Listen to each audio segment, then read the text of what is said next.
I'm Lauren, 27 female. I live in a charming suburban neighborhood, the kind with white picket fences and manicured lawns. For the past 5 years, I've shared a beautiful two-story house with my partner, David. As a sales director for a major tech firm, my life is a whirlwind of meetings, deadlines, and high-stakes negotiations. It's a demanding job, but I thrive on the challenge, and the rewards have allowed us to build a comfortable life together. David, a financial consultant, always seemed to be the steady, supportive rock in my chaotic world. Our life was, by all accounts, perfect, or so I thought. The truth is, behind the facade of our perfect life, a storm was brewing and I was about to walk right into its devastating path. Before this story unfolds, I'd love to connect with you. Please let me know in the comments where you're watching from and what time it is in your corner of the world. It's amazing to see how far these stories can travel. Our home was my sanctuary. It was a 1920s colonial that we had painstakingly restored, a project of love that spanned our first 2 years together. I'd spent countless hours picking out the perfect shades of paint, sourcing vintage fixtures, and tending to the garden until it was a vibrant oasis of color.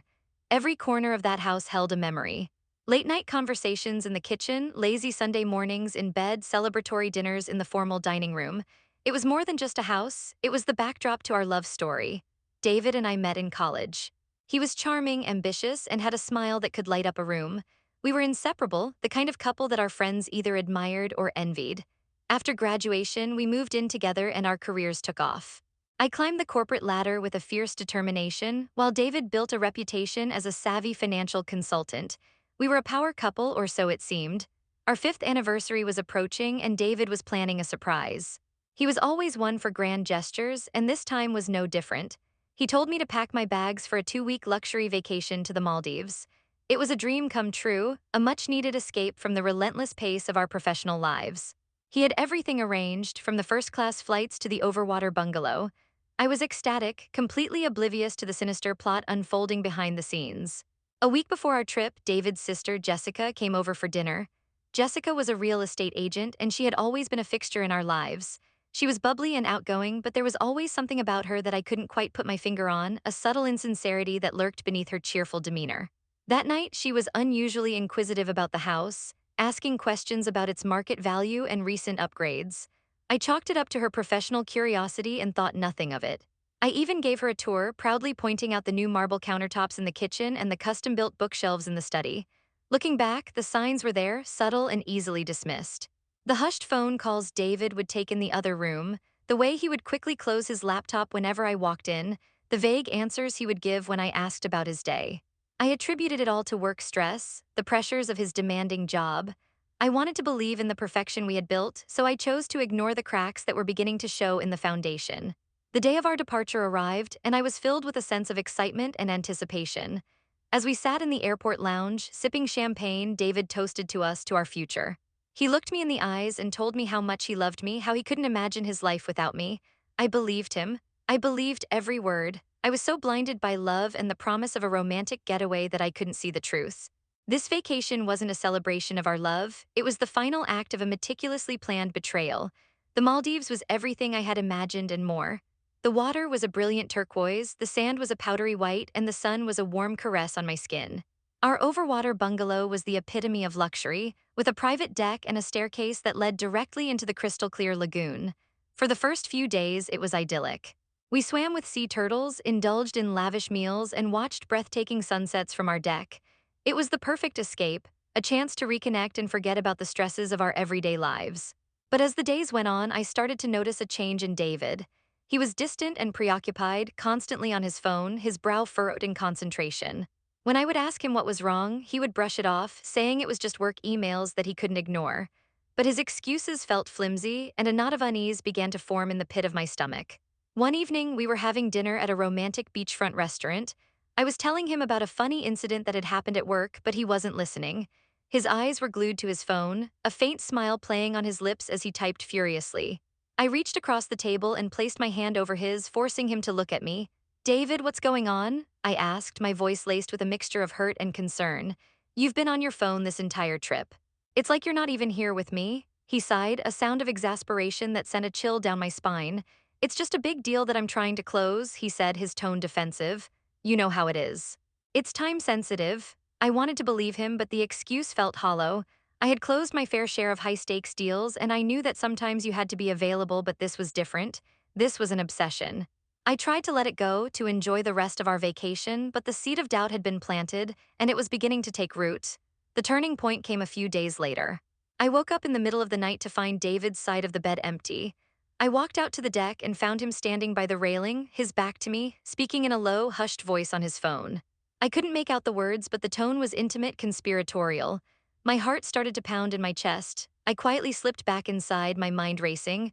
Who was he talking to at this hour, and why the secrecy? The next morning, I confronted him. I asked him who he was talking to, and he immediately became defensive, accusing me of being paranoid and insecure. He claimed it was a client in a different time zone, but his story didn't add up. The more he tried to deflect, the more convinced I became that something was terribly wrong. The rest of the trip was a blur of forced smiles and strained conversations. The paradise that had once felt so magical now felt like a gilded cage. I couldn't shake the feeling that I was being played, that this trip was nothing more than a distraction. I started to count down the days until we could go home, naively believing that once we were back in our familiar surroundings, everything would go back to normal. I had no idea that the home I was so desperate to return to no longer existed. The flight home was long and silent. The tension between us was a palpable thing, a thick, suffocating blanket that filled the space between us. I kept replaying the events of the trip in my mind, searching for answers, for some logical explanation for David's behavior. But no matter how I looked at it, the pieces didn't fit. When we landed, I was filled with a sense of relief. I just wanted to be home, to sleep in my own bed, to feel the familiar comfort of my own space. As the taxi turned onto our street, I leaned forward, eagerly anticipating the sight of our beautiful colonial house. But as we got closer, my blood ran cold. Where our house should have been, there was nothing but an empty lot. For a moment, I was convinced that I was in the wrong place, that the taxi driver had made a mistake, but then I saw it. The old oak tree in the front yard, the one we had a tire swing on, was still there, a solitary sentinel guarding a barren patch of dirt. I stumbled out of the taxi, my legs feeling like they were made of lead. I walked to the edge of the property, my mind struggling to process what my eyes were seeing. The manicured lawn, the vibrant garden, the house that I had poured my heart and soul into, it was all gone. All that remained was a pile of rubble and a gaping hole in the ground. I turned to David, my voice barely a whisper. "What happened? Where's our house?" He wouldn't look at me. He just stared at the empty lot, a strange, unreadable expression on his face. "I'm sorry, Lauren," he said, his voice devoid of any emotion. "There was a fire, it's all gone." A fire? The words didn't make any sense. There were no scorch marks on the surrounding trees, no lingering smell of smoke, no signs of a fire at all. And why hadn't anyone called me? Why hadn't I heard about this? "A fire," I repeated, my voice rising with a mixture of confusion and disbelief. "When, how?" "It happened a few days after we left," he said, his voice still flat and detached. "A faulty wire in the kitchen." It was a total loss. My mind was reeling. I couldn't believe what I was hearing. Our home, our memories, everything we had built together, gone in an instant. I started to sob, great, gut-wrenching sobs that shook my entire body. David put his arm around me, a gesture that was meant to be comforting but felt cold and hollow. As I stood there, staring at the empty space where my life used to be, a sick feeling started to creep into my gut. Something wasn't right. The lack of evidence of a fire, David's strange detachment, the hushed phone calls in the Maldives, it was all starting to come together, forming a picture that was too horrific to comprehend. This was no accident. This was something far more sinister. In the days that followed, I was in a daze. We were staying in a sterile, impersonal hotel room, a temporary purgatory while we figured out what to do next. David was surprisingly calm, almost eerily so. He handled all the calls with the insurance company, his voice a smooth, professional monotone as he recounted the details of the fire. He told me not to worry, that he would take care of everything. But I couldn't shake the feeling that he was hiding something. I started to do some digging. I called my next-door neighbor, a sweet elderly woman named Mrs. Gable. I asked her about the fire, and her response sent a shiver down my spine. "A fire, dear," she said, her voice filled with confusion. "There was no fire. A demolition crew came a few days after you left. They tore the whole house down. I thought you were remodeling." A demolition crew. The words hung in the air, heavy and menacing. David had lied to me. There was no fire. He had our house torn down. But why? My mind went into overdrive. I started to piece together the fragments of information I had, the hushed phone calls, Jessica's unusual interest in the house, David's strange behavior in the Maldives. It was all connected. I was sure of it. I needed proof. I hired a private investigator, a former police detective with a reputation for being discreet and thorough. I told him everything, my suspicions, my fears, the lies David had told me. He listened patiently, his expression a mixture of sympathy and professional curiosity. While he started his investigation, I did some digging of my own. I went to the county records office and pulled the property records for our house. What I found made my blood run cold. The house had been sold a week after we left for our trip. The new owner was a shell corporation that I had never heard of, but the sale had been facilitated by none other than Jessica Smith, David's sister. The pieces were starting to fall into place. David and Jessica had conspired to sell my house out from under me, but I still didn't understand why. We were financially comfortable. We didn't need the money. What could possibly motivate them to do something so cruel, so heartless? The answer came a few days later in a plain manila envelope from the private investigator. Inside was a series of photographs that made my stomach churn. They were pictures of David and Jessica, not in a real estate office or a business meeting, but on a romantic getaway of their own. They were in Paris, sipping champagne at a sidewalk cafe, strolling hand in hand along the Seine, kissing in front of the Eiffel Tower. The timestamp on the photos was from the same week that our house was sold. The betrayal was so profound, so absolute, that it took my breath away. It wasn't just about the money. It was about a sick, twisted relationship that had been going on behind my back for who knows how long. They had sold my home, my sanctuary, to fund their sordid affair. They had destroyed my life for a luxury vacation. The grief I had been feeling was slowly replaced by a cold, hard rage. They thought they could get away with it. They thought I was weak, that I would crumble in the face of their betrayal. But they had underestimated me. They had no idea who they were dealing with. The first thing I did was call a lawyer. Not just any lawyer, but the best damn lawyer in the city. Michael Chen was a shark, a brilliant legal mind with a reputation for being ruthless in the courtroom. I laid out the whole sordid story for him: the fake fire, the secret sale of the house, the affair between David and his sister. I showed him the photographs from the private investigator, the property records, the phone records that showed a constant stream of communication between David and Jessica while we were in the Maldives. Michael listened intently, his expression a mixture of professional outrage and strategic calculation. When I was finished, he leaned back in his chair and looked at me, a glimmer of admiration in his eyes. "They've committed fraud, Lauren," he said, his voice a low, steady rumble, "and we're going to make them pay for it, every last penny." The plan was simple but brilliant in its execution. We would hit them on multiple fronts, both legally and financially. The first step was to freeze their assets.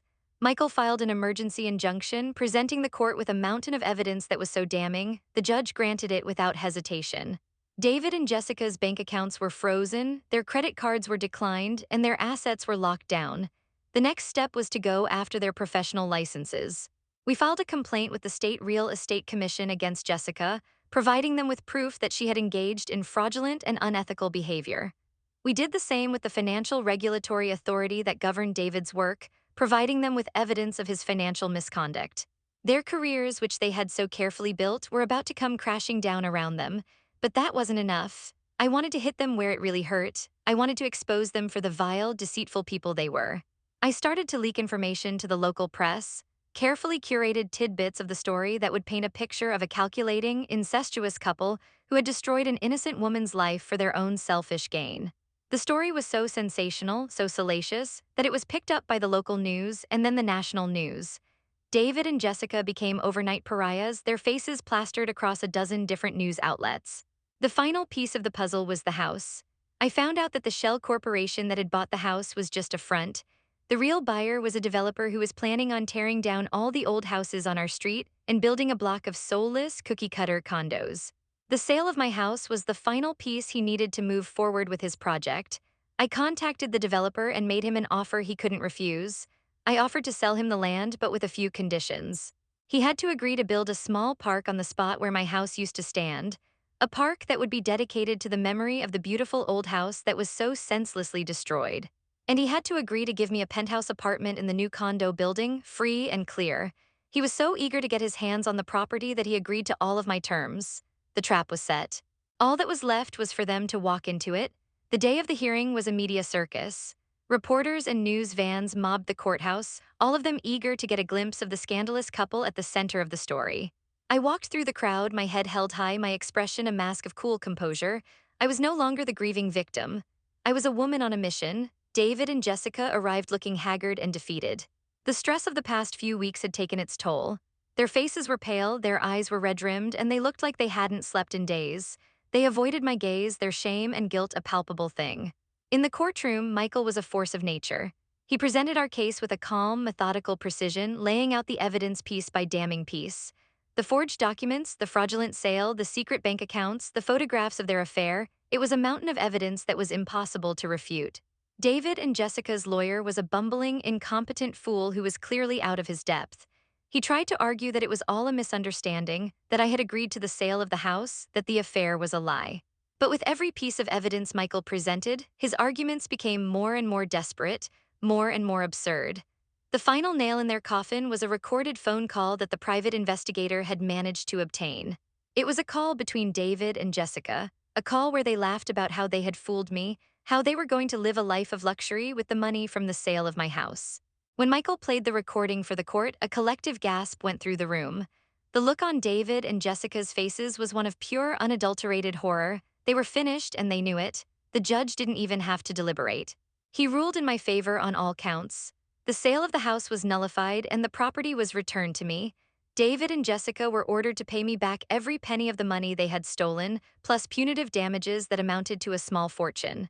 And to top it all off, the judge recommended that criminal charges be filed against them for fraud and conspiracy. As we were leaving the courthouse, David tried to approach me. He started to apologize, to beg for my forgiveness, but I just looked at him with a cold, empty stare. "You're not sorry for what you did," I said, my voice dripping with contempt. "You're just sorry that you got caught." I turned and walked away, leaving him standing there, a broken man with nothing left but the consequences of his own actions. In the months that followed, I watched as David and Jessica's lives completely unraveled. They were both found guilty of fraud and conspiracy and were sentenced to several years in prison. They lost their professional licenses, their reputations were in tatters, and they were buried under a mountain of debt. They had lost everything just as I had. As for me, I was starting to rebuild my life. I moved into my new penthouse apartment, a beautiful, modern space with panoramic views of the city. It was a far cry from my old colonial house, but it was a new beginning, a chance to create new memories. The park where my old house used to stand was completed a few months later. It was a beautiful, tranquil space, with a small plaque that read, "In memory of a home that was filled with love and laughter." I would go there sometimes to sit on a bench and read a book, to watch the children play on the swings. It was a bittersweet reminder of what I had lost, but it was also a symbol of my resilience, of my ability to find beauty in the ashes of my past. I had my moments of sadness, of anger, of grief. But I refused to let them consume me. I had survived the ultimate betrayal, and I had come out stronger on the other side. I had learned that I was a force to be reckoned with, that I was capable of so much more than I ever thought possible. I poured my energy into my work and my career flourished. I traveled the world, I met new people, I had new experiences. I was finally free, free from the lies, the deceit, the suffocating weight of a toxic relationship. One day, about a year after the trial, I received a letter from David. It was a long, rambling letter filled with self-pity and excuses. He begged for my forgiveness. He said that he still loved me, that he had made a terrible mistake. I read the letter and then I tore it into 100 tiny pieces and threw it in the trash. I didn't hate him anymore. I didn't feel anything for him at all. He was just a ghost from a past life, a distant memory that no longer had the power to hurt me. I had moved on, I was happy, and that I realized was the best revenge of all.